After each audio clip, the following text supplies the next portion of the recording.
Happy Thursday. I'm Tristan Winder in the News 2 streaming studio at the Morning Pulse here on this June 26th, 2025. We begin with news just into the News 2 newsroom yet this morning as the Lincoln County Roads Department has closed Antelope Road due to the road being washed out from Hershey Dickens to Parkway Road. The Hershey Volunteer Fire Department is warning drivers to avoid Antelope Road East as the road is washed out. There's no word right now on how long this road is going to be washed out and closed for, according to an observer near Walker Road and Hershey Dickens Road for the National Weather Service office in North Platte. The area received about 2.5 inches of rain last night, and in total the area has received just under 5 inches at 4.9 inches in the last 48 hours.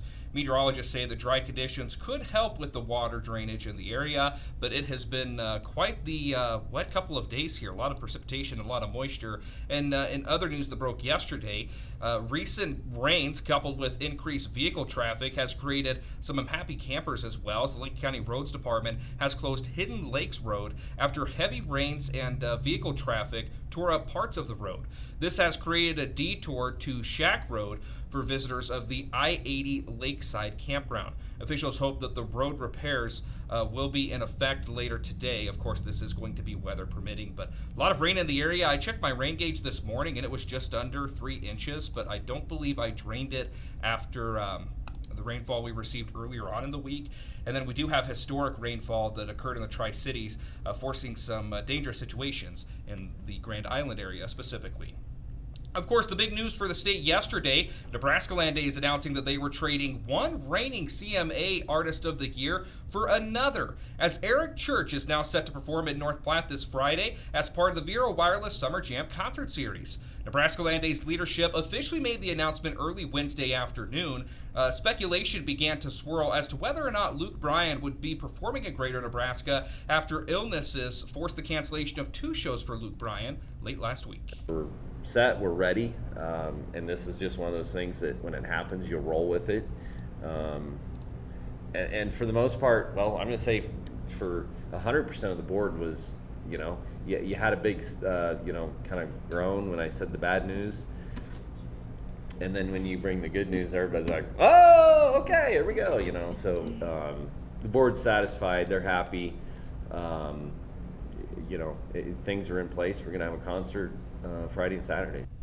Tickets to see Eric Church on Friday and Bailey Zimmerman on Saturday are still available at NebraskaLandDays.com and in person at the Wild West Arena office.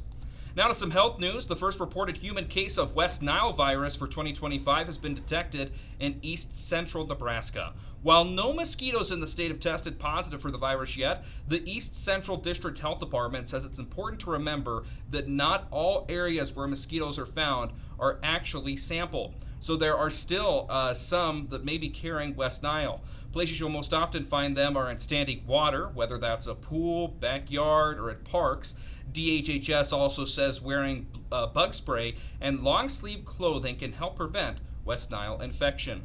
Sticking in health news today, a vaccine advisory group to the CDC postponed a vote on a new antibody against RSV for babies on Wednesday. It was the first time the new advisory committee of immunization practices had convened since being appointed by HHS Secretary Robert F. Kennedy Jr.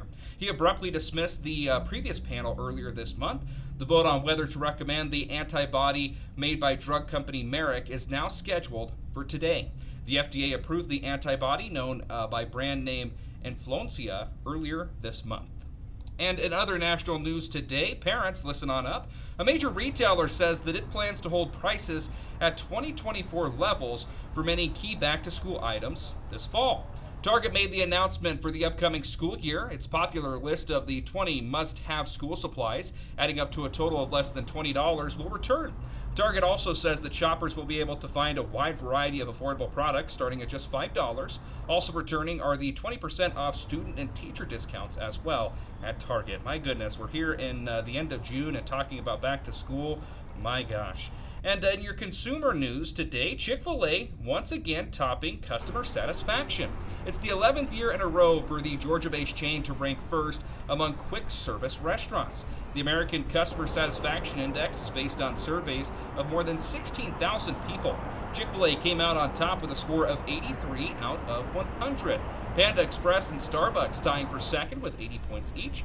Chick-fil-A top ranking comes as it's experienced 5.4% growth in U.S. sales in just last year. Rounding out the morning pulse here on this Thursday, June 26, 2025, with a check of the 7-day forecast. Temperatures warming up today into the low mid-80s, into the 90s for us on tomorrow and Saturday. Low 90s for concerts on Friday and Saturday. And hey, weather looks to be pretty favorable for the Vero Summer Jam Concert Series with Eric Church tomorrow and Bailey Zimmerman on Saturday. Temperatures on Sunday cooling off a little bit, and storm chances spiking a little bit on Sunday as well. And then some cooler temperatures for us, it looks like, with little storm chances next work week.